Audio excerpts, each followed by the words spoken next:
കൂനമ്മാവിന്റെ വികസനത്തിന് ഉയരപാത ആവശ്യം. കളക്ടർ ജനുവരി 20 ചൊവ്വാഴ്ച കൂനമ്മാവ് സന്ദർശിക്കും. NH66 കൂനമ്മാവ് സമരസമിതി 440 ദിവസമായി തുടരുന്ന സത്യാഗ്രഹ സമരത്തോടനുബന്ധിച്ച് ജനുവരി 20 ചൊവ്വാഴ്ച കളക്ടർ സ്ഥലം സന്ദർശിക്കും.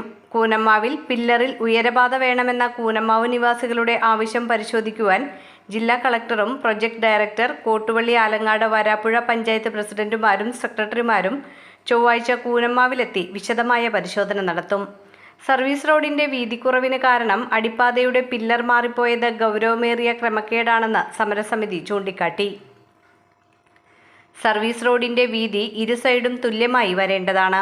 കൂനമ്മാവിൽ നിർമ്മിച്ച പില്ലറിൽ നിന്ന് ഇരു സൈഡും അളന്നപ്പോൾ കിട്ടിയത് ഒരു സൈഡ് 12.15 മീറ്ററും മറ്റേ സൈഡ് 15.30 മീറ്ററുമാണ്. 3.15 മീറ്റർ റോഡിന്റെ കിഴക്കുവശം കൂടി പോയതാണ് സർവീസ് റോഡിന്റെ വീതി കുറയാൻ കാരണമായതെന്ന് സമരസമിതി സെക്രട്ടറി ടോമി ചന്ദനപ്പറമ്പിൽ പറഞ്ഞു. ഇത് ഞങ്ങളുടെ നാടിന്റെ ഭാവിക്ക് ഗുണകരമല്ല. ഉത്തരവാദിത്തപ്പെട്ട ഉദ്യോഗസ്ഥർക്കെതിരെ നടപടി സ്വീകരിക്കുകയും വീഴ്ച വന്നത് തിരുത്തുകയും വേണം. മലപ്പുറത്തും കൊല്ലത്തുമുണ്ടായ അപകടത്തെ തുടർന്ന് കേന്ദ്രമന്ത്രി നിതിൻ ഗഡ്കരിയുടെ പ്രത്യേക നിർദ്ദേശമനുസരിച്ച് കേരളത്തിൽ ഇനി പണിയുന്ന 6 വരി പാതകൾ പില്ലറിൽ നിർമ്മിക്കാൻ ഉത്തരവുണ്ടായിട്ടുള്ളതും കാസർഗോഡ് മുതൽ തിരുവനന്തപുരം വരെയുള്ള സ്ഥലങ്ങളിൽ 364 കേന്ദ്രങ്ങളിൽ 20 ഏജൻസികളെ വെച്ച് വീണ്ടും മണ്ണ് പരിശോധനയും ആവശ്യമുള്ളിടത്ത് ഭാരപരിശോധനയും നടത്താൻ തീരുമാനിച്ചതിനാൽ കൂനമ്മാവിൽ 10% പോലും പണികൾ നടക്കാത്ത ചെമ്മായം റോഡ് മുതൽ പള്ളിക്കടവ് റോഡ് വരെ 500 മീറ്റർ നീളത്തിൽ പില്ലറിൽ ഉയരപാത നിർമ്മിക്കാൻ ശക്തമായി ആവശ്യം ഉന്നയിക്കുന്നുണ്ട്. സർവീസ് റോഡിന്റെ വീതിക്കുറവ് പരിഹരിക്കുവാൻ ഏകമാർഗം പില്ലറിൽ ഉയരപാത നിർമ്മിക്കണമെന്നതാണ്.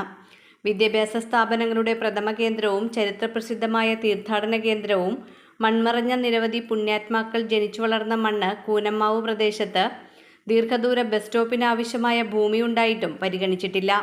മേൽപ്പറഞ്ഞ കാര്യങ്ങളെല്ലാം NHAI പരിശോധിച്ച് ആവശ്യമായ മാറ്റം വരുത്തി ജനസാന്ദ്രത വളരെ കൂടുതലുള്ള കൂനമ്മാവിൽ ജനങ്ങളുടെ ആവശ്യമായ ഉയരപാതയ്ക്കും ബസ് സ്റ്റോപ്പും അനുവദിക്കാൻ വേണ്ട നടപടി സ്വീകരിക്കണമെന്നും NH66 കൂനമ്മാവ് സമരസമിതി വാർത്താസമ്മേളനത്തിലൂടെ ആവശ്യപ്പെട്ടു. ചെയർമാൻ തമ്പി മേനാച്ചേരിയുടെ അധ്യക്ഷതയിൽ നടന്ന യോഗത്തിൽ ടോമി ചന്ദനപ്പറമ്പിൽ, ജസ്റ്റിൻ ഇലഞ്ഞിക്കൽ, AO ആൻഡപ്പൻ, മേരി ബിന്ദോഷ് എന്നിവർ സംസാരിച്ചു. Joppan Mulloor, Jibu Karikkassery, Jose Palathinkal, VT George, Baburaj, Andy Pazhampally, VG Suresh, Philomina teacher, Toffy Cleetus, Neethu Aneesh എന്നിവർ നേതൃത്വം നൽകി.